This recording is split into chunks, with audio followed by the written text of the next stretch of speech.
Warm welcome to my all viewers, and once again welcome to my YouTube channel. In this session I might discuss about to the tense. This is a third part. In this part I will explain all the tense which is remaining are left, and also give a one exercise to you all students, and I will also give opportunities which has been 5 students which has solved this exercise. I will selected 5 students which is all sentences are correct. I will mention their names in my next video also. ਇਸ session ਸ਼ੁਰੂ ਕਰਨ ਤੋਂ ਪਹਿਲਾਂ ਜਿਹੜੀ ਮੈਂ previous video ਦੇ ਵਿੱਚ ਜਿਹੜੀ ਐਕਸਰਸਾਈਜ਼ ਤੁਹਾਨੂੰ ਪਾਈ ਸੀ ਉਹਦੇ ਵਿੱਚ ਜਿਹੜੇ ਬੱਚੇ ਸਿਲੈਕਟਡ ਹੋਏ ਨੇ ਤੇ ਜਿਨ੍ਹਾਂ ਨੇ ਇਹ ਆਨਸਰਸ ਦਿੱਤੇ ਨੇ ਮੈਂ ਉਹਨਾਂ ਦਾ ਨਾਮ ਤੁਹਾਡੇ ਨਾਲ ਸ਼ੇਅਰ ਕਰਨਾ ਚਾਹੁੰਦਾ ਹਾਂ। First name is Muskan from 9th class. ਇਸ ਬੱਚੇ ਨੇ ਜਿਹੜੇ ਵੀ ਟੈਂਸ ਚੇਂਜਸ ਕੀਤੇ ਨੇ ਉਹ ਸਾਰੇ ਕਰੈਕਟ ਨੇ। ਤੁਸੀਂ ਇਹਨਾਂ ਦਾ ਸਕਰੀਨਸ਼ਾਟ ਮਾਰ ਕੇ ਵੀ ਆਪਣਾ ਚੈੱਕ ਕਰ ਸਕਦੇ ਹੋ। ਨੈਕਸਟ ਬੱਚਾ ਹੈ Simranjot Kaur and Gaganjot Singh, and fourth one is Kamal Rodia. These all 4 students has been explained these tense correctly, so you all students must be watch this video and also solve their answers. Now I will start from this session. In this session we are starting from to the future perfect tense. Of this rule of this tense is subject plus will shall plus have plus verb third form plus object. ਇਸ ਦੇ ਵਿੱਚ ਮੈਂ ਤੁਹਾਨੂੰ ਪਹਿਲਾਂ ਵੀ ਇੱਕ ਗੱਲ ਦੱਸੀ ਸੀ ਵੀ ਜੇਕਰ ਕੋਈ ਵੀ ਪਰਫੈਕਟ ਟੈਂਸ ਹੋਇਆ ਤਾਂ ਅਸੀਂ ਕੀ ਆ verb ਦੀ ਥਰਡ ਫਾਰਮ ਯੂਜ਼ ਕਰਨੀ ਆ।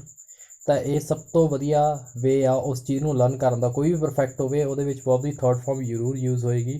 ਬਸ ਅਸੀਂ ਉਹਦੀ ਪਛਾਣ ਕਿੱਦਾਂ ਕਰਨੀ ਆ with the help of there helping verbs. Will shell ਹੈ ਤਾਂ ਫਿਊਚਰ, ਹੈਡ ਹੈ ਤਾਂ ਪਾਸਟ, ਅਤੇ ਜੇਕਰ ਹੈਜ਼ ਹੈਵ ਹੈ ਤਾਂ ਪ੍ਰੈਜੈਂਟ। ਤਾਂ ਇਹ ਈਜ਼ੀ ਵੇ ਸੀਗਾ ਜਿਸ ਦੇ ਨਾਲ ਅਸੀਂ ਇਹਨੂੰ ਲਰਨ ਕਰ ਸਕਦੇ ਸੀ। ਬਾਕੀ ਹੁਣ ਇਹਦੇ ਐਕਸਪਲੇਨੇਸ਼ਨ ਵੀ ਪੜ੍ਹਦੇ ਹਾਂ। This tenses are used to express an action that is to the predicated to be finished within the certain span of to the time in a future. Such sentences are formed by the will plus have plus past participle of the verb. ਵੀ ਜਿਹੜਾ ਇਹ tens ਆ ਇਹ ਸਾਨੂੰ express ਕਰਦਾ ਵਾ ਵੀ ਕੁਛ ਅਜਿਹਾ time ਇੱਕ ਸਰਟਨ ਟਾਈਮ ਆਊਗਾ ਫਿਊਚਰ ਦੇ ਵਿੱਚ ਜਦੋਂ ਇਹ ਕੰਮ ਕੰਪਲੀਟ ਹੋ ਜਾਏਗਾ ਤਾਂ ਉਹਦੇ ਲਈ ਅਸੀਂ ਫਿਊਚਰ ਪਰਫੈਕਟ ਟੈਂਸ ਯੂਜ਼ ਕਰਦੇ ਹਾਂ। ਚੱਲਦੇ ਹਾਂ ਦੇ ਰੂਲ ਕਰਨੀ। ਜੇਕਰ ਅਫਰਮੇਟਿਵ ਸੈਂਟੈਂਸਿਸ ਹੋਏ ਅਤੇ ਸਬਜੈਕਟ ਜਿਹੜਾ ਹੋਇਆ ਸਾਡਾ ਸਿੰਗੂਲਰ ਹੋਇਆ, ਠੀਕ ਹੈ ਜੀ। ਜੇਕਰ ਸਾਡਾ ਸਬਜੈਕਟ ਜਿਹੜਾ ਹੋਇਆ ਸਿੰਗੂਲਰ ਹੋਇਆ ਤਾਂ ਅਸੀਂ ਕੀ ਯੂਜ਼ ਕਰਾਂਗੇ ਸ਼ੀ ਵਿਲ ਹੈਵ ਗੋਨ। ਹੁਣ ਇੱਥੇ ਜਿਹੜਾ ਗੋਨ ਆ ਗੋਨ ਵਰਬ ਦੀ ਥਰਡ ਫਾਰਮ, ਠੀਕ ਹੈ ਜੀ। ਅਤੇ by the time you reach her home, ਤਾਂ ਇਹ ਜਿਹੜਾ ਸੀਗਾ ਅਫਰਮੇਟਿਵ ਸੈਂਟੈਂਸਿਸ ਦੇ ਵਿੱਚ ਅਸੀਂ ਪਾਸਟ ਪਰਫੈਕਟ ਯੂਜ਼ ਕੀਤਾ। ਜੇਕਰ ਉਹ ਨੈਗੇਟਿਵ ਆ ਜਾਵੇ ਤਾਂ ਯਾਦ ਕੀ ਰੱਖਣਾ ਵਾ ਵੀ ਵਿਲ ਤੋਂ ਬਾਅਦ ਨਾਟ ਯੂਜ਼ ਕਰਨਾ ਵਾ। ਵਿਲ ਹੈਵ ਵੈਸੇ ਉਹ ਇਕੱਠੇ ਆਉਣਗੇ, ਪਰ ਜੇਕਰ ਤੁਸੀਂ ਨੈਗੇਟਿਵ ਟੈਂਸ ਬਣਾਉਣਾ ਵਾ ਤਾਂ ਇਹ ਯਾਦ ਰੱਖਣਾ ਵਾ ਵੀ ਉਹਦੇ ਵਿੱਚ ਜਿਹੜਾ ਨਾਟ ਵਰਡ ਹੋਏਗਾ ਉਹ ਕਿੱਥੇ ਯੂਜ਼ ਹੋਏਗਾ, ਹਮੇਸ਼ਾ ਵਿਲ ਤੋਂ ਬਾਅਦ ਯੂਜ਼ ਹੋਏਗਾ। ਤਾਂ ਇਹ ਗੱਲ ਦਾ ਧਿਆਨ ਰੱਖਣਾ ਵਾ। ਨੈਕਸਟ ਜੇਕਰ ਇਹ ਇੰਟੈਰੋਗੇਟਿਵ ਹੋਇਆ ਤਾਂ ਵਿਲ ਅੱਗੇ ਆ ਜਾਏਗਾ ਅਤੇ ਪਲੱਸ ਜਿਹੜਾ ਹੈਵ ਆ ਉਹ ਸਬਜੈਕਟ ਦੇ ਨਾਲ ਯੂਜ਼ ਹੋਏਗਾ ਅਤੇ ਉਸ ਤੋਂ ਬਾਅਦ ਵਰਬ ਯੂਜ਼ ਹੋਏਗੀ। ਅਤੇ ਜੇਕਰ ਉਹ ਪਲੂਰਲ ਹੋਇਆ, ਇੱਥੇ ਇਹਨਾਂ ਨੇ ਗਲਤ ਪਾਤਾ, ਸੌਰੀ ਇੱਥੇ ਸ਼ੀ ਨਹੀਂ ਆਉਣਾ ਸੀ, ਇੱਥੇ ਕੀ ਆਉਣਾ ਸੀ ਦੇ। ਜੇਕਰ ਦੇ ਆਇਆ ਤਾਂ ਵਿਲ ਯੂਜ਼ ਹੁੰਦਾ। ਅਸੀਂ ਕੀ ਗੱਲ ਕੀਤੀ ਸੀ ਸ਼ੈਲ ਕਿੱਥੇ ਯੂਜ਼ ਹੁੰਦਾ ਹੈ ਤੁਸੀਂ ਯਾਦ ਰੱਖਣ ਵਾਲੀ ਜਿਹੜੀ ਗੱਲ ਸੀਗੀ ਉਹ ਅਸੀਂ ਕੀ ਕੀਤਾ ਸੀ ਵੀ ਜੇਕਰ ਆਈ ਅਤੇ ਵੀ ਹੋਇਆ, ਇਹ ਦੋ ਇਹੋ ਜਿਹੇ ਪਰਸਨਸ ਨੇ ਜਿਨ੍ਹਾਂ ਦੇ ਨਾਲ ਅਸੀਂ ਕੀ ਆ ਸ਼ੈਲ ਯੂਜ਼ ਕਰਦੇ ਹਾਂ। ਬਾਕੀ ਸਾਰਿਆਂ ਨਾਲ ਅਸੀਂ ਕੀ ਯੂਜ਼ ਕਰਦੇ ਹਾਂ ਵਿਲ। ਤਾਂ ਇੱਥੇ ਉੱਦਾਂ ਹੀ ਯੂਜ਼ ਕਰ ਲੈਣਾ she will they will have gone to the time by reach her home. Next ਜਿਹੜਾ ਸੀਗਾ ਦੇ ਵਿਲ ਨਾਟ। ਹੁਣ ਇੱਥੇ ਨਾਟ ਮੈਂ ਤੁਹਾਨੂੰ ਦੱਸਿਆ ਸੀ ਨੈਗੇਟਿਵ ਟੈਂਸ ਹੋਏਗਾ ਤਾਂ ਨਾਟ ਵਿਲ ਤੋਂ ਬਾਅਦ ਆਏਗਾ ਅਤੇ ਉਦੋਂ ਬਾਅਦ ਗੋਨ ਬਾਈ ਟਾਈਮ। ਅਤੇ ਨੈਕਸਟ ਜਿਹੜਾ ਵਾ ਉਹ ਸੇਮ ਐਜ਼ ਉੱਦਾਂ ਹੀ ਆ, ਪਿੱਛੇ ਗਿਆ ਕੁਐਸਚਨ ਮਾਰਕ ਆ ਜਾਏਗਾ। ਨੈਕਸਟ ਟੈਂਸ ਦੀ ਗੱਲ ਕਰੀਏ ਤਾਂ ਹੈ ਪਾਸਟ ਪਰਫੈਕਟ ਕੰਟੀਨਿਊਸ। ਹੁਣ sorry present perfect continuous. Perfect ਹੈ ਤਾਂ ਯਾਦ ਰੱਖਣਾ ਵੀ ਜਿਹੜਾ ਵੀ ਅਸੀਂ ਟੈਂਸ ਪੜ੍ਹਿਆ ਜਿਵੇਂ ਪ੍ਰੈਜੈਂਟ ਪਰਫੈਕਟ ਟੈਂਸ ਪੜ੍ਹਿਆ ਹੋਣਾ ਸੀ ਤਾਂ ਉਹਦੀਆਂ ਜਿਹੜੀਆਂ ਹੈਲਪਿੰਗ ਵਰਬਸ ਸੀਗੀਆਂ ਕਿਹੜੀਆਂ ਸੀਗੀਆਂ ਹੈਜ਼ ਹੈਵ, ਉਹ ਇੱਥੇ ਯੂਜ਼ ਹੋਣਗੀਆਂ। ਠੀਕ ਹੈ ਜੀ, ਇਹਨੂੰ ਇੱਦਾਂ ਰਿਲੇਟ ਕਰਕੇ ਪੜ੍ਹ ਸਕਦੇ ਹੋ। ਸੈਕਿੰਡ, ਕੰਟੀਨਿਊਸ ਵੀ ਚੱਲ ਰਿਹਾ ਇੱਥੇ, ਤਾਂ ਕੰਟੀਨਿਊਸ ਦਾ ਅਸੀਂ ਕੀ ਪੜ੍ਹਿਆ ਸੀ, ਵਰਬ ਦੀ ਫਸਟ ਫਾਰਮ ਪਲੱਸ ING, ਤਾਂ ਉਹ ਵੀ ਇੱਥੇ ਯੂਜ਼ ਹੋਏਗਾ। ਤਾਂ ਅਸੀਂ ਇਹਨੂੰ ਇਸ ਤਰੀਕੇ ਨਾਲ ਕੋਰਿਲੇਟ ਕਰਕੇ ਵੀ ਆਪਣੇ ਟੈਂਸਿਸ ਨੂੰ ਯਾਦ ਰੱਖ ਸਕਦੇ ਹਾਂ ਵੀ ਜੇਕਰ ਪਰਫੈਕਟ ਆਇਆ ਤਾਂ ਪਰਫੈਕਟ ਦੇ ਵਿੱਚ ਅਸੀਂ ਪੜ੍ਹਿਆ ਸੀ ਵੀ ਉਹਦੇ, ਜੇਕਰ ਅਸੀਂ ਪਰਫੈਕਟ ਕੰਟੀਨਿਊਸ ਆ ਤਾਂ ਪਰਫੈਕਟ ਕੰਟੀਨਿਊਸ ਦੇ ਵਿੱਚ ਪਰਫੈਕਟ ਦੀਆਂ ਜਿਹੜੀਆਂ ਹੈਲਪਿੰਗ ਵਰਬ ਸੀਗੀਆਂ ਕਿਸੇ ਵੀ ਟੈਂਸ ਦੀਆਂ, ਜੇ ਪ੍ਰੈਜ਼ੈਂਟ ਆ ਤਾਂ ਹੈਜ਼ ਹੈਵ, ਤੇ ਪਾਸਟ ਆ ਤਾਂ ਹੈਡ, ਤੇ ਜੇ ਫਿਊਚਰ ਆ ਵਿਲ ਹੈਵ ਜਾਂ ਸ਼ੈਲ ਹੈਵ, ਤੇ ਪਲੱਸ ਜੇਕਰ ਕੰਟੀਨਿਊਸ ਆ ਤਾਂ ING ਯੂਜ਼ ਹੋਏਗਾ। ਬਸ ਤੁਹਾਨੂੰ ਹੋਰ ਕੀ ਯਾਦ ਰੱਖਣ ਦੀ ਲੋੜ ਆ ਵੀ ਬੀਨ ਯੂਜ਼ ਹੋਏਗਾ। ਕਦੋਂ ਯੂਜ਼ ਹੋਏਗਾ, ਉਹ ਹਮੇਸ਼ਾ ਵਰਬ ਦੀ ਫਾਰਮ ਤੋਂ ਪਹਿਲਾਂ ਯੂਜ਼ ਹੋਏਗਾ। ਇਹ ਗੱਲ ਤੁਸੀਂ ਆਪਣੇ ਦਿਮਾਗ ਦੇ ਵਿੱਚ ਰੱਖਣੀ ਆ। ਤਾਂ ਹੁਣ ਇਹ ਡੈਫੀਨੇਸ਼ਨ ਪੜ੍ਹਦੇ ਹਾਂ। Present continuous tense is used to the situation by the occurred in the past and still continuing. Past present perfect tense ਕਿਹੜਾ ਵਾ, ਉਹ ਸਿਚੁਏਸ਼ਨ ਅਕਰ ਹੁੰਦੀ ਹੈ ਜਿਹੜੀ ਕਿ ਪਾਸਟ ਦੇ ਵਿੱਚ ਹੁੰਦੀ ਆ, ਪਰ ਉਹ ਸਟਿਲ ਹਲੇ ਵੀ ਕੀ ਆ, ਚੱਲਦਾ ਰਹਿੰਦਾ ਵਾ। ਜਿਵੇਂ ਕਿ ਇਹਦੇ ਕੈਚ ਵਰਡਸ ਜਿਹੜੇ ਪ੍ਰੈਜ਼ੈਂਟ ਪਰਫੈਕਟ ਕੰਟੀਨਿਊਸ ਦੇ ਵਿੱਚ ਹੁੰਦੇ ਆ, ਫॉर ਤੇ ਸਿੰਸ ਅਸੀਂ ਤੇ ਲਿਟਰਲੀ ਯੂਜ਼ ਕਰਦੇ ਆ ਜੇਕਰ ਉਹ ਟਾਈਮ ਨੂੰ ਮੈਂਸ਼ਨ ਕਰਨਾ ਹੋਵੇ। ਨੈਕਸਟ ਹੁਣ ਇਹਦੇ ਰੂਲ ਦੇਖਦੇ ਹਾਂ। ਜਿਵੇਂ ਅਫਰਮੇਟਿਵ ਸੈਂਟੈਂਸਿਸ ਹੋਵੇ, ਜੇਕਰ ਸਿੰਗੂਲਰ ਹੋਇਆ ਜਿਵੇਂ ਰੀਆ, ਤਾਂ ਕੀ ਯੂਜ਼ ਹੋਏਗਾ, ਹੈਜ਼। ਅਸੀਂ ਪਹਿਲਾਂ ਵੀ ਪਰਫੈਕਟ ਦੇ ਵਿੱਚ ਪੜ੍ਹਿਆ ਸੀ, ਜਿਹੜੇ ਬੱਚਾ ਨਹੀਂ ਦੇਖਿਆ ਹੋਣਾ ਮੈਂ ਉਹਦਾ ਸੈਕਿੰਡ ਪਾਰਟ ਉਹ ਜਿਹੜਾ ਇਸ ਵੀਡੀਓ ਦਾ ਵਾ ਉਹ ਤੁਹਾਨੂੰ ਡਿਸਕ੍ਰਿਪਸ਼ਨ ਬਾਕਸ ਦੇ ਵਿੱਚ ਦੇ ਦਾਂਗਾ ਤਾਂ ਜੋ ਤੁਹਾਨੂੰ ਉਹਦਾ ਬੇਸਿਕ ਵੀ ਕਲੀਅਰ ਹੋ ਸਕੇ। ਪਲੱਸ ਬੀਨ ਮੈਂ ਤੁਹਾਨੂੰ ਦੱਸਿਆ ਸੀ ਹੈਲਪਿੰਗ ਵਰਬ ਤੋਂ ਬਾਅਦ ਬੀਨ ਆਏਗਾ, ਜਾਣੀ ਕਿ ਵਰਬ ਤੋਂ ਪਹਿਲਾਂ ਆਏਗਾ। ਤੇ ਵਰਬ ਹੈਗੀ ਆ going to dance, class, since. ਹੁਣ ਇੱਥੇ ਸਿੰਸ ਕਿਉਂ ਆਇਆ, ਇੱਥੇ ਯਾਦ ਰੱਖਣਾ ਵੀ ਜੇਕਰ ਤੁਹਾਡਾ ਕੋਈ ਮੰਥ ਹੋਵੇ ਤਾਂ ਅਸੀਂ ਉਹਦੇ ਲਈ ਸਿੰਸ ਯੂਜ਼ ਕਰਦੇ ਹਾਂ, ਜਾਂ ਟਾਈਮ ਪੀਰੀਅਡ ਆਫ ਟਾਈਮ ਹੋਵੇ ਤਾਂ ਉਹਦੇ ਲਈ ਵੀ ਅਸੀਂ ਸਿੰਸ। ਪੀਰੀਅਡ ਆਫ ਟਾਈਮ ਦੇ ਵਿੱਚ ਅਸੀਂ ਫॉर ਯੂਜ਼ ਕਰਦੇ ਹਾਂ, ਅਤੇ ਜੇਕਰ ਮੰਥਸ ਹੋਣ ਜਾਂ ਈਅਰਸ ਹੋਣ ਤਾਂ ਅਸੀਂ ਉਹਦੇ ਵਿੱਚ ਕੀ ਕਰ ਲੈਂਦੇ ਹਾਂ, ਸਿੰਸ ਯੂਜ਼ ਕੀਤਾ ਜਾਂਦਾ ਵਾ। ਨੈਕਸਟ ਹੈਗਾ ਨੈਗੇਟਿਵ। ਜੇਕਰ ਨੈਗੇਟਿਵ ਆਇਆ ਤਾਂ ਯਾਦ ਰੱਖਣਾ ਵੀ ਹੈਜ਼, ਨਾਟ, ਫਿਰ ਉਦੋਂ ਬਾਅਦ ਬੀਨ। ਬੀਨ ਮੈਂ ਤੁਹਾਨੂੰ ਦੱਸਿਆ ਸੀ ਵੀ ਵਰਬ ਦੀ ਫਾਰਮ ਦੇ ਨਾਲ ਹੀ ਅਟੈਚ ਰਹਿੰਦਾ, ਵੀ ਉਹ ਵਰਬ ਦੀ ਫਾਰਮ ਤੋਂ ਪਹਿਲਾਂ ਹੀ ਆਏਗਾ। ਨੈਕਸਟ ਹੈਗਾ ਵਾ ਇੰਟੈਰੋਗੇਟਿਵ। ਹੈਜ਼ ਦਾ ਰੀਆ, ਨਾਟ। ਹੁਣ ਇੱਥੇ ਹੈਜ਼ ਅੱਗੇ ਆਏਗਾ, ਉਸ ਤੋਂ ਬਾਅਦ ਨਾਟ ਆਏਗਾ, ਫਿਰ ਕਿਉਂਕਿ ਬੀਨ ਜਿਹੜਾ ਵਾ ਉਹ ਹਮੇਸ਼ਾ ਵਰਬ ਦੀ ਫਾਰਮ ਦੇ ਨਾਲ ਹੀ ਜੁੜਿਆ ਰਹੇਗਾ ਅਤੇ ਉਸੇ ਤਰੀਕੇ ਨਾਲ ਐਕਸਪਲੇਨ ਹੋ ਜਾਏਗਾ। ਨੈਕਸਟ ਹੈਗਾ ਜੇਕਰ ਪਲੂਰਲ ਹੋਵੇ ਤਾਂ ਆਈ ਦੇ ਨਾਲ ਮੈਂ ਤੁਹਾਨੂੰ ਦੱਸਿਆ ਸੀ ਵੀ ਹੈਵ ਲੱਗਦਾ ਹੁੰਦਾ ਵਾ। ਜੇਕਰ ਦੇ ਹੁੰਦਾ ਤਾਂ ਦੇ ਹੈਵ, ਤਾਂ ਆਏਗਾ I have been reading this awesome novel for 2 months। ਤਾਂ ਹੁਣ ਇੱਥੇ ਕੀ ਆ, ਬੀਨ ਹਮੇਸ਼ਾ ਕੀ ਆ, ਵਰਬ ਦੀ ਫਾਰਮ ਨੂੰ ਹੀ ਫੋਲੋ ਕਰੇਗਾ। ਉਸੇ ਤਰੀਕੇ ਨਾਲ ਜੇਕਰ ਉਹ ਨੈਗੇਟਿਵ ਹੋਇਆ ਤਾਂ ਦੇਖ ਲਓ ਆਈ ਹੈਵ ਨਾਟ। ਠੀਕ ਹੈ ਜੀ, ਨਾਟ ਤੋਂ ਬਾਅਦ ਕੀ ਆਏਗਾ, ਬੀਨ। ਬੀਨ ਕਦੋਂ ਆਏਗਾ, ਵਰਬ ਦੀ ਫਾਰਮ ਦੇ ਨਾਲ ਹੀ ਉਹਨੂੰ ਫੋਲੋ ਕਰੇਗਾ। ਨੈਕਸਟ ਆਏਗਾ have you been reading this awesome novel for 2 months। ਤਾਂ ਹੁਣ ਇੱਥੇ ਕੀ ਆ, ਹੈਵ ਯੂ, ਤਾਂ ਇਹ ਵੀ ਕੀ ਆ, ਉਹਦੇ ਨਾਲ ਅਟੈਚ ਰਹੇਗਾ। ਨੈਕਸਟ ਹੈ ਜਿਹੜਾ ਸਾਡਾ ਪਾਸਟ ਪਰਫੈਕਟ ਕੰਟੀਨਿਊਸ। ਹੁਣ ਪਾਸਟ ਪਰਫੈਕਟ ਕੰਟੀਨਿਊਸ ਦੇ ਵਿੱਚ ਸਬਜੈਕਟ ਹੈਡ, ਮੈਂ ਤੁਹਾਨੂੰ ਦੱਸਿਆ ਸੀ ਵੀ ਜੇਕਰ ਪਰਫੈਕਟ ਆਏਗਾ ਤਾਂ ਪਰਫੈਕਟ ਦੀ ਹੈਲਪਿੰਗ ਵਰਬ ਚੱਕ ਲੈਣੀ ਨੇ ਹੈਡ। ਕੰਟੀਨਿਊਸ ਆ ਤਾਂ ਕੀ ਆ, ING ਯੂਜ਼ ਹੋਏਗਾ। ਹੁਣ ਬੀਨ ਜਿਹੜਾ ਵਾ ਉਹ ਡਿਫਰੈਂਸ਼ੀਏਟ ਕਰਦਾ ਵਾ ਦੂਸਰੇ ਟੈਂਸਾਂ ਦੇ ਨਾਲ ਇਹਨੂੰ। ਤਾਂ ਹੁਣ ਉਹਦੀ ਐਕਸਪਲੇਨੇਸ਼ਨ ਦੇਖਦੇ ਹਾਂ। A continuous action that are to the complete sometime in the past fell under the past perfect continuous. Such sentences are formed and by a using of the modal had been and present participles of the verb ING।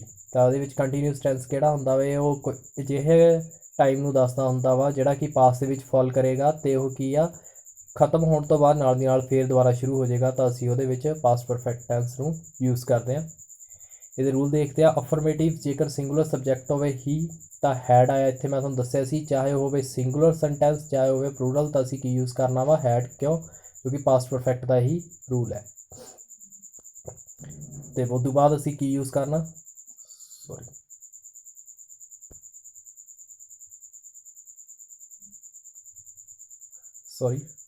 ਫਿਰ ਉਸ ਤੋਂ ਬਾਅਦ ਅਸੀਂ ਕੀ use ਕਰਨਾ ਵਾ, helping verb use ਕਰਾਂਗੇ। ਇਸੇ ਤਰੀਕੇ ਨਾਲ ਜੇਕਰ ਨੈਗੇਟਿਵ ਆ ਤਾਂ ਨੈਗੇਟਿਵ, ਇੱਥੇ ਨੈਗੇਟਿਵ ਦੇ ਵਿੱਚ ਥੋੜ੍ਹਾ ਜਿਹਾ ਗਲਤੀ ਹੋ ਗਈ, ਤਾਂ ਇੱਥੇ ਕੀ ਆਏਗਾ, ਨਾਟ ਆਏਗਾ। ਇੱਕ ਵਰਡ ਰਹਿ ਗਿਆ ਸੀ he had not been playing chess all morning. ਜੇਕਰ ਇੰਟੈਰੋਗੇਟਿਵ ਆਇਆ ਉਹੀ ਹੈਡ ਅੱਗੇ ਆ ਜਾਏਗਾ, ਹੀ ਨਾਟ ਬੀਨ। ਇੰਟੈਰੋਗੇਟਿਵ ਨੈਗੇਟਿਵ ਵੀ ਆ ਸਕਦਾ ਵਾ, ਤਾਂ ਉਹਨੂੰ ਇਸ ਤਰੀਕੇ ਨਾਲ ਬਣਾਇਆ ਜਾ ਸਕਦਾ। ਲਾਸਟ ਦੇ ਵਿੱਚ ਕੀ ਆਏਗਾ, ਬਟ ਕੁਐਸਚਨ ਮਾਰਕ ਆਏਗਾ, ਉਹ ਇੱਥੇ ਪਾਉਣਾ ਭੁੱਲ ਗਏ, ਤਾਂ ਇੱਥੇ ਤੁਸੀਂ ਆਪਣੇ ਆਪ ਹੀ ਕੁਐਸਚਨ ਮਾਰਕ ਯਾਦ ਨਾਲ ਪਾ ਲੈਣਾ ਵਾ। ਨੈਕਸਟ ਆਏਗਾ ਵਾ ਜੇਕਰ ਪਲੂਰਲ ਹੋਇਆ, ਦੇ ਹੈਡ ਬੀਨ ਸਫਰਿੰਗ ਦੀ ਆ ਨੈਟ ਆਲ ਨਾਈਟ, ਠੀਕ ਹੈ ਜੀ। ਤੇ ਇੱਥੇ ਕੀ ਆਇਆ, ਹੈਡ ਬੀਨ ਯੂਜ਼ ਕੀਤਾ ਗਿਆ ਸੀ ਵਰਬ ਤੋਂ ਪਹਿਲਾਂ, ਵਰਬ ਦੀ ਫਸਟ ਫਾਰਮ ਤੋਂ ਪਹਿਲਾਂ। ਨੈਕਸਟ ਹੈਗਾ ਦੇ ਹੈਡ ਨਾਟ ਬੀਨ, ਹੁਣ ਇੱਥੇ ਦੇ ਦੇ ਨਾਲ ਹੈਡ ਹੀ ਆਏਗਾ ਕਿਉਂਕਿ ਇੱਕ ਹੀ ਹੈਲਪਿੰਗ ਵਰਬ ਆ, ਤਾਂ ਇਸ ਚੀਜ਼ ਦਾ ਧਿਆਨ ਰੱਖਣਾ ਵਾ। ਤੇ ਬੀਨ ਜਿਹੜਾ ਉਹ ਹਮੇਸ਼ਾ ਵਰਬ ਦੀ ਫਸਟ ਫਾਰਮ ਦੇ ਨਾਲ ਹੀ ਅਟੈਚ ਰਹੇਗਾ। ਹੈਡ ਦੇ ਬੀਨ ਸਫਰਿੰਗ ਦੀ ਆ ਨੈਟ ਆਲ ਨਾਈਟ, ਤਾਂ ਹੁਣ ਇੱਥੇ ਹੈਡ ਅੱਗੇ ਆ ਗਿਆ ਕਿਉਂਕਿ ਇਹ ਇੰਟੈਰੋਗੇਟਿਵ ਇਹਨੂੰ ਬਣਾਉਣਾ ਸੀ। ਨੈਕਸਟ ਟੈਂਸ ਹੈ ਜਿਹੜਾ ਸਾਡਾ ਲਾਸਟ ਟੈਂਸ ਹੈ ਪ੍ਰੈਜ਼ੈਂਟ ਪਰਫੈਕਟ ਕੰਟੀਨਿਊਸ। ਇਹਦੇ ਵਿੱਚ ਕੀ ਹੁੰਦਾ ਵਾ, subject will shell have been. ਹੁਣ ਇੱਥੇ ਯਾਦ ਰੱਖਣਾ ਵੀ ਵਿਲ ਹੈਵ ਦੇ ਨਾਲ will have shall have use ਹੁੰਦਾ ਵਾ। ਅਤੇ ਮੈਂ ਤੁਹਾਨੂੰ ਦੱਸਿਆ ਵੀ ਜੇਕਰ ਪਰਫੈਕਟ ਹੋਵੇ ਤਾਂ ਉਹਦਾ ਟੈਂਸ ਅੱਜ ਇਸ ਵਾਰ ਹੀ ਵੀਡੀਓ ਦੇ ਵਿੱਚ ਸਟਾਰਟਿੰਗ ਦੇ ਵਿੱਚ ਹੀ ਪੜ੍ਹਿਆ ਸੀ, ਵਿਲ ਹੈਵ ਯੂਜ਼ ਹੁੰਦਾ ਅਤੇ ਸ਼ੈਲ ਹੈਵ ਯੂਜ਼ ਹੁੰਦਾ। ਉਹਦਾ ਪਰਫੈਕਟ ਦੀਆਂ ਹੈਲਪਿੰਗ ਵਰਬ ਚੱਕ ਲਓ ਅਤੇ ਕੰਟੀਨਿਊਸ ਦੇ ਆ ING ਵਰਬ ਦੀ first form plus ING use ਕਰਕੇ ਅਸੀਂ ਇਸ ਟੈਂਸ ਨੂੰ ਈਜ਼ੀਲੀ ਫਿਰ ਰਿਮੈਂਬਰ ਰੱਖ ਸਕਦੇ ਹਾਂ। ਨੈਕਸਟ ਹੈਗਾ ਇਸ ਟੈਂਸ ਦੀ ਡੈਫੀਨੇਸ਼ਨ ਪੜ੍ਹਦੇ ਹਾਂ। ਦਿਸ tens from the indication of the time that is to the continuous and at a some point of future it will be a completed। ਕਹਿੰਦੇ ਵੀ ਇਹ ਟੈਂਸ ਜਿਹੜਾ ਵਾ ਉਹ ਸਾਨੂੰ ਇੰਡੀਕੇਸ਼ਨ ਦੱਸਦਾ ਟਾਈਮ ਕੰਟੀਨਿਊਸਲੀ ਕੋਈ ਕੰਮ ਚੱਲਣ ਦੀ, ਪਰ ਇੱਕ ਫਿਊਚਰ ਦੇ ਵਿੱਚ ਇੱਦਾਂ ਲੱਗਦਾ ਵੀ ਇਹ ਕਿਤੇ ਨਾ ਕਿਤੇ ਜਾ ਕੇ ਇਹ ਕੰਪਲੀਟ ਹੋ ਜਾਏਗਾ। It is formed using to the modal will have shall have plus been plus past participle plus verb the first form. ਅਸੀਂ ਇਹ ਚੀਜ਼ਾਂ ਨੂੰ ਯੂਜ਼ ਕਰਕੇ ਇਹਦਾ ਰੂਲ ਪੜ੍ਹਿਆ ਵਾ। ਨੈਕਸਟ ਹੈਗਾ ਵੀ ਇਹਦੇ ਰੂਲ ਕੀ ਨੇ। ਫਸਟ ਹੈਗਾ ਅਫਰਮੇਟਿਵ ਦੇ ਵਿੱਚ ਸਿੰਗੂਲਰ ਸਬਜੈਕਟ ਜੇਕਰ ਹੋਵੇ, Riya will have been studying English for 2 hours by the uh time you arrival hair. ਜੇਕਰ ਇਹ ਇੱਥੇ ਤੱਕ ਵੀ ਆਉਂਦਾ ਵੀ ਸਾਡਾ ਆਰਸ ਤੱਕ ਵੀ ਆ ਜਾਂਦਾ ਤਾਂ ਇਸ ਦਾ ਮਤਲਬ ਕਿ ਸਾਡਾ ਟੈਂਸ ਇਹ ਕੰਪਲੀਟ ਆ। ਤਾਂ ਅਸੀਂ ਇਹਦੇ ਨਾਲ ਵੀ ਅਸੀਂ ਫਿਊਚਰ ਪਰਫੈਕਟ ਨੂੰ ਮੈਂਸ਼ਨ ਕਰ ਸਕਦੇ ਕਿਵੇਂ, ਜਿਵੇਂ subject plus will have plus been plus verb the first form ਤੋਂ ਪਹਿਲਾਂ ਆਏਗਾ। ਨਾਟ ਹਮੇਸ਼ਾ ਯਾਦ ਰੱਖਣਾ ਵੀ ਵਿਲ ਤੋਂ ਬਾਅਦ ਜਸਟ ਯਾਦ ਆਏਗਾ, ਨਾਟ ਯੂਜ਼ ਹੋਏਗਾ, ਫਿਰ ਉਦੋਂ ਬਾਅਦ ਹੈਵ ਆਏਗਾ, ਫਿਰ ਉਦੋਂ ਬਾਅਦ ਬੀਨ, ਠੀਕ ਹੈ ਜੀ, ਇਹ ਗੱਲ ਯਾਦ ਰੱਖਣੀ ਆ। ਨੈਕਸਟ ਜਿਹੜਾ ਸਾਡਾ ਟੈਂਸ ਹੈ ਉਹਦੇ ਵਿੱਚ ਜਿਵੇਂ ਅਸੀਂ ਇੰਟੈਰੋਗੇਟਿਵ ਬਣਾਉਣਾ ਸੀ, ਇਹਦੇ ਵਿੱਚ ਇਹ ਗਲਤ ਬਣਿਆ ਹੋਇਆ, ਤਾਂ ਇੱਥੇ ਕੀ ਆਉਣਾ ਸੀ, ਵਿਲ ਅੱਗੇ ਆ ਜਾਣਾ ਸੀ, sorry will the Riya have been studying English, ਠੀਕ ਹੈ ਜੀ, ਉਦੋਂ ਬਾਅਦ ਕੁਐਸਚਨ ਮਾਰਕ। ਪਲੂਰਲ ਟੈਂਸ ਦੀ ਗੱਲ ਕਰੀਏ, ਪਲੂਰਲ ਦੇ ਵਿੱਚ ਜਿਵੇਂ ਆਇਆ ਸਟੂਡੈਂਟਸ, ਤਾਂ ਸਟੂਡੈਂਟ ਮੈਂ ਤੁਹਾਨੂੰ ਦੱਸਿਆ ਸੀ ਵੀ ਜੇਕਰ ਸਿੰਗੂਲਰ ਅਤੇ ਪਲੂਰਲ ਹੋਇਆ ਅਸੀਂ ਤਾਂ ਵੀ ਕੀ ਯੂਜ਼ ਕਰਦੇ ਹਾਂ, ਵਿਲ ਯੂਜ਼ ਕਰਦੇ ਹਾਂ, ਬਟ ਆਈ ਅਤੇ ਵੀ ਦੇ ਨਾਲ ਅਸੀਂ ਕੀ ਨਹੀਂ ਯੂਜ਼ ਕਰਦੇ ਹੈਗੇ, ਵਿਲ ਨਹੀਂ ਯੂਜ਼ ਕਰਦੇ, ਅਸੀਂ ਕੀ ਯੂਜ਼ ਕਰਦੇ ਹਾਂ, ਸ਼ੈਲ ਯੂਜ਼ ਕਰਦੇ ਹਾਂ। ਨੈਕਸਟ ਹੈਗਾ student will have bean playing cricket since the morning at this time. ਤਾਂ ਹੁਣ ਇੱਥੇ ਕੀ ਆ, ਯੂਜ਼ ਹੋਇਆ ਸਟੂਡੈਂਟਸ ਦੇ ਨਾਲ ਵਿਲ ਯੂਜ਼ ਹੋਇਆ, ਸਟੂਡੈਂਟਸ ਕੀ ਨੇ, ਪਲੂਰਲ ਨੇ, ਵਿਲ ਯੂਜ਼ ਹੋਇਆ, ਵਿਲ ਹੈਵ ਤੇ ਵਰਬ ਦੀ ਫਸਟ ਫਾਰਮ ਤੋਂ ਪਹਿਲਾਂ ਆਏਗਾ। ਨੈਕਸਟ ਹੈਗਾ ਵਾ ਜੇਕਰ ਨੈਗੇਟਿਵ ਆਇਆ, ਮੈਂ ਤੁਹਾਨੂੰ ਦੱਸਿਆ ਸੀ ਵਿਲ ਤੋਂ ਬਾਅਦ ਨਾਟ ਵਰਡ ਯੂਜ਼ ਹੋਏਗਾ, ਅਤੇ ਉਸ ਤੋਂ ਬਾਅਦ ਫਿਰ ਅਸੀਂ have been plus verb the first form plus ING plus object ਨੂੰ ਯੂਜ਼ ਕਰਾਂਗੇ, ਅਤੇ ਸਿੰਸ ਫॉर ਜਿਹੜਾ ਵਾ ਉਹ ਸਾਡੇ ਟਾਈਮ ਅਤੇ ਪੀਰੀਅਡ ਨੂੰ ਡਿਨੋਟ ਕਰਦਾ ਵਾ। ਨੈਕਸਟ ਹੈਗਾ ਵਿਲ ਦੀਆਂ ਸਟੂਡੈਂਟਸ ਹੈਵ ਬੀਨ, ਹੁਣ ਇੱਥੇ ਵਿਲ ਅੱਗੇ ਇਕੱਲਾ ਆਏਗਾ, ਅਤੇ ਉਸ ਤੋਂ ਬਾਅਦ ਸਟੂਡੈਂਟ ਸਬਜੈਕਟ ਆਏਗਾ, ਫਿਰ ਉਸ ਤੋਂ ਬਾਅਦ ਹੈਵ ਬੀਨ ਅਤੇ playing cricket since morning at this time tomorrow, ਠੀਕ ਹੈ ਜੀ। ਇਹ ਜਿਹੜਾ ਵਰਡ ਸੀਗਾ, ਆਈ ਹੋਪ ਤੁਹਾਨੂੰ ਇਹ ਜਿਹੜੀ ਚੀਜ਼ਾਂ ਨੇ ਸਮਝ ਆਈਆਂ ਹੋਣਗੀਆਂ। ਅਸੀਂ ਜੇਕਰ ਜਲਦੀ ਇਹਨੂੰ ਸਮਰ ਅਪ ਕਰੀਏ ਐਕਸਰਸਾਈਜ਼ ਤੋਂ ਪਹਿਲਾਂ ਵੀ, ਤਾਂ ਇੱਕ ਚੀਜ਼ ਨੂੰ ਅਸੀਂ ਈਜ਼ੀਲੀ ਕਰ ਸਕਦੇ ਹਾਂ। ਇਹ ਐਕਸਰਸਾਈਜ਼ ਹੈ, ਇੱਕ ਚੀਜ਼ ਯਾਦ ਰੱਖਣੀ ਹੈ ਵੀ ਜੇਕਰ ਸਾਡੇ ਕੋਲ ਜੇਕਰ ਪ੍ਰੈਜ਼ੈਂਟ ਸਿੰਪਲ ਹੋਇਆ ਤਾਂ ਕੀ ਹੁੰਦਾ, ਸਬਜੈਕਟ ਪਲੱਸ ਵਰਬ ਦੀ first form plus SES plus object ਅਸੀਂ ਵਰਡ ਜਿਹੜਾ ਯੂਜ਼ ਕਰਦੇ ਹਾਂ, ਉਹ ਕਿਹਦੇ ਲਈ ਯੂਜ਼ ਕਰਦੇ ਆ, ਪ੍ਰੈਜ਼ੈਂਟ ਸਿੰਪਲ ਲਈ subject plus verb first form plus SES and object. SES ਕਿੱਥੇ ਯੂਜ਼ ਹੁੰਦਾ ਵਾ, ਸਿਰਫ ਉੱਥੇ ਯੂਜ਼ ਹੋਏਗਾ ਜਿੱਥੇ ਕੀ ਹੋਏਗਾ, ਜਿਹੜਾ ਸਾਡਾ ਸਬਜੈਕਟ ਆ ਉਹ ਕੀ ਆ, ਸਿੰਗੂਲਰ ਵਰਡ ਯੂਜ਼ ਹੋਏਗਾ, ਜਾਣੀ ਕਿ ਸਬਜੈਕਟ ਜਿਹੜਾ ਹੋਏਗਾ ਉਹ ਸਾਡਾ ਸਿੰਗੂਲਰ ਬੇਸਡ ਹੋਏਗਾ, ਜਾਣੀ ਕਿ ਹੀ ਸ਼ੀ ਇਹੋ ਜਿਹਾ ਹੋਏਗਾ, ਤਾਂ ਉੱਥੇ ਅਸੀਂ ਕੀ ਯੂਜ਼ ਕਰਾਂਗੇ, SES ਯੂਜ਼ ਕਰਾਂਗੇ। ਪਰ ਜੇਕਰ ਉਹ ਸਾਡੇ ਕੋਲ ਕੀ ਹੋਇਆ, ਇੰਟੈਰੋਗੇਟਿਵ ਦੇ ਵਿੱਚ ਆਇਆ, ਤਾਂ ਅਸੀਂ ਕੀ ਯੂਜ਼ ਕਰਾਂਗੇ, ਡੂ ਜਾਂ ਡਸ, ਠੀਕ ਹੈ ਜੀ। ਡਸ ਕਿੱਥੇ ਯੂਜ਼ ਹੁੰਦਾ ਵਾ, ਡਸ ਤੁਸੀਂ ਮੈਨੂੰ ਦੱਸਣਾ ਵਾ ਡਸ ਕਿੱਥੇ ਯੂਜ਼ ਹੋਏਗਾ ਅਤੇ ਡੂ ਕਿੱਥੇ ਯੂਜ਼ ਹੋਏਗਾ। ਇਸੇ ਤਰੀਕੇ ਨਾਲ ਤੁਸੀਂ ਮੈਨੂੰ ਡਿਡ ਦੱਸਣਾ ਵੀ ਡਿਡ ਵਰਡ ਅਸੀਂ ਕਿਹੜੇ ਟੈਂਸ ਦੇ ਵਿੱਚ ਯੂਜ਼ ਕਰਦੇ ਹਾਂ, ਇਹ ਵੀ ਤੁਸੀਂ ਮੇਰੇ ਕਮੈਂਟ ਬਾਕਸ ਦੇ ਵਿੱਚ ਵੀ ਦੱਸ ਸਕਦੇ ਹੋ। ਨੈਕਸਟ ਹੁਣ ਜਿਹੜਾ ਅਸੀਂ ਸੈਸ਼ਨ ਦੇ ਜਿਹੜਾ ਲਾਸਟ ਦੇ ਵਿੱਚ ਪਹੁੰਚ ਚੁੱਕਿਆ, ਤਾਂ ਪ੍ਰੈਕਟਿਸ ਐਕਸਰਸਾਈਜ਼ ਜਿਹੜੀਆਂ ਮੈਂ ਤੁਹਾਨੂੰ ਮੈਂਸ਼ਨ ਕੀਤੀਆਂ ਹੋਈਆਂ ਨੇ ਇੱਥੇ, ਵੀ ਜਿਵੇਂ ਫਸਟ ਹੈਗਾ ਵਾ ਦੀਆਂ ਮੈਲਮਿਨ ਕਲੋਜ਼ ਹਿਜ਼ ਆਈਜ਼, ਇਹਨੂੰ ਤੁਸੀਂ ਫਿਊਚਰ ਸਿੰਪਲ ਦੇ ਵਿੱਚ ਚੇਂਜ ਕਰਨਾ, ਅਤੇ ਮੈਂ ਤੁਹਾਨੂੰ ਪਹਿਲਾਂ ਕਰਕੇ ਦਿਖਾ ਚੁੱਕਿਆ ਸੀਗਾ, ਅਤੇ ਹੁਣ ਇਹ ਤੁਸੀਂ ਸਕਰੀਨਸ਼ਾਟ ਮਾਰ ਕੇ ਤੁਸੀਂ ਮੈਨੂੰ ਇਹਦੇ ਆਨਸਰ ਜਲਦੀ ਤੋਂ ਜਲਦੀ ਮੇਰੇ ਕਮੈਂਟ ਬਾਕਸ ਦੇ ਵਿੱਚ ਪਾਉਣੇ ਆ, ਅਤੇ ਮੈਂ ਤਾਂ ਜੋ ਜਿਹੜੀ ਨੈਕਸਟ ਵੀਡੀਓ ਬਣਾਵਾਂ ਤਾਂ ਉਹਦੇ ਵਿੱਚ ਤੁਹਾਡਾ ਨੇਮ ਸਾਰਿਆਂ ਦਾ ਸ਼ੋ ਹੋ ਸਕੇ। ਨੈਕਸਟ ਇਹ 5 ਸੀਗੇ, ਅਤੇ ਨੈਕਸਟ 5 ਆ ਜਿਹੜੇ ਇਸ ਸੈਸ਼ਨ ਦੇ ਵਿੱਚ ਮਿਲ ਜਾਣਗੇ। ਤੁਸੀਂ ਇਹਨੂੰ ਸਕਰੀਨਸ਼ਾਟ ਮਾਰ ਕੇ ਇਹਨਾਂ ਨੂੰ ਪ੍ਰੋਪਰ ਲਰਨ ਕਰਨੇ ਆ, ਰਿਵਾਈਜ਼ ਕਰਨੇ ਆ ਅਤੇ ਇਸ ਐਕਸਰਸਾਈਜ਼ ਨੂੰ ਸੋਲਵ ਕਰਨਾ ਵਾ। ਜਿਹੜਾ ਮੰਡੇ ਦਾ ਸੈਸ਼ਨ ਹੋਏਗਾ, ਮੰਡੇ ਦਾ ਸੈਸ਼ਨ ਦੇ ਵਿੱਚ ਅਸੀਂ ਕੀ ਕਰਾਂਗੇ, ਇੱਕ ਛੋਟਾ ਜਿਹਾ ਟੈਸਟ ਕੰਡਕਟ ਕਰਾਂਗੇ ਵੀ ਜਿੰਨੀ ਕਿ ਅਸੀਂ ਗ੍ਰਾਮਰ ਲਰਨ ਕੀਤੀ ਆ ਉਸ ਦੇ ਬੇਸਡ ਉੱਤੇ, ਅਤੇ ਤਾਂ ਜੋ ਤੁਹਾਨੂੰ ਜਿਹੜੀ ਸਾਰੀ ਗ੍ਰਾਮਰ ਆ ਇਹਦੇ ਵਿੱਚ ਅਸੀਂ ਕੀ ਕਰਾਂਗੇ, ਵੋਕੈਬਲਰੀ ਪਾਰਟਸ ਨੂੰ ਵੀ ਇਨਕਲੂਡ ਕਰਾਂਗੇ ਅਤੇ ਪਲੱਸ ਟੈਂਸ ਨੂੰ ਵੀ ਇਨਕਲੂਡ ਕਰਾਂਗੇ, ਤਾਂ ਜੋ ਅਸੀਂ ਦੇਖ ਸਕੀਏ ਵੀ ਤੁਹਾਡੇ ਵਿੱਚ ਕਿੰਨੀ ਵਧੀਆ ਤੁਸੀਂ ਢੰਗ ਦੇ ਨਾਲ ਤਿਆਰੀ ਕਰ ਰਹੇ ਹੋ ਅਤੇ ਤੁਹਾਨੂੰ ਜਿਹੜੀਆਂ ਚੀਜ਼ਾਂ ਨੇ ਉਹ ਸਮਝ ਵੀ ਆ ਰਹੀਆਂ ਨੇ।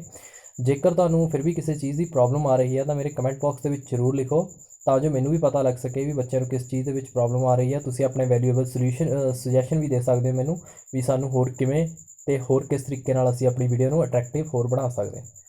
Thanks a lot watching for my session and also say that we all the students must be maintain your notes, and these all kinds of the rules which has been mentioned in this video and previous videos you must be write on your notebook, so which has been helps to us in the all futures works, because the tense are very useful things and useful grammatic topic to improve your speaking as well as your writing skills.